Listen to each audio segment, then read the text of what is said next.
खबर आपको देंगे। पीपल्स पार्टी के Anthony Naveed deputy speaker Sindh assembly मुंतखब हो गए हैं। आपको बताते चलें कि कुछ देर कबल वोटिंग का अमल जारी रहा और अब ये खबर सामने आई है कि डिप्टी स्पीकर सिंध असेंबली का इंतखाब हो गया है और पीपल्स पार्टी के ये रुकन हैं एंथोनी नवीद, जो कि डिप्टी स्पीकर सिंध असेंबली मुंतखब हो गए हैं। अहम तरीन अपडेट है जिससे अपने नाजरीन को आगाह कर रहे हैं। इस पर बात करेंगे। डॉन न्यूज़ के नुमाइंदे खावर हुसैन हमारे साथ मौजूद हैं।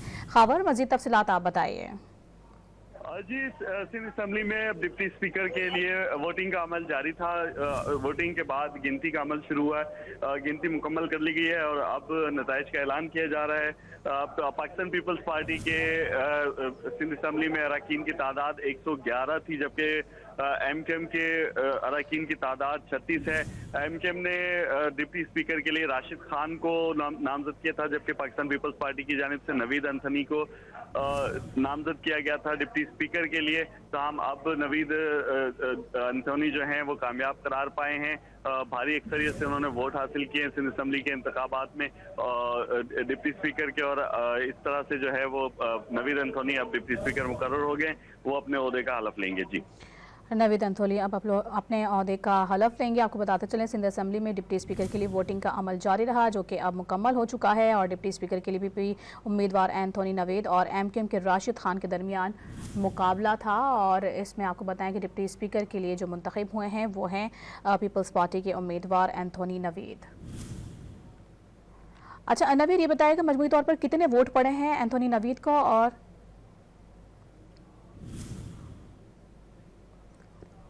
जी खबर बताइएगा। नवीद एंथोनी, पाकिस्तान पीपल्स पार्टी के नवीद एंथोनी जो हैं वो 111 वोट लेकर कामयाब हुए हैं, जबकि एमकेएम के 36 वोट हासिल किए हैं राशिद खान ने। और इस तरह से ये जो स्पीकर के डिप्टी स्पीकर के इंतखाब का मरहला भी मुकम्मल हो गया है। और ये आज ऐवान में ऐलान किया गया था कि स्पीकर और डिप्टी स्पीकर के लिए वोटिंग होगी। इस हवाले से पाकिस्तान पीपल्स पार्टी की कोशिश ये थी कि वो मुत्तहिदा कौमी मूवमेंट को मनाए कि वो अपने उम्मीदवार को विड्रॉ करें, ताकि बिला मुकाबला ये जो है अपना स्पीकर और डिप्टी स्पीकर मुंतखब करवा सकें। लेकिन एमकेएम ने इंतखाबात में हिस्सा लेने का फैसला किया था और इसके बाद अब ये देखा गया है कि यहाँ पर पाकिस्तान पीपल्स पार्टी के डिप्टी स्पीकर और स्पीकर जो है वो मुंतखब हो गए।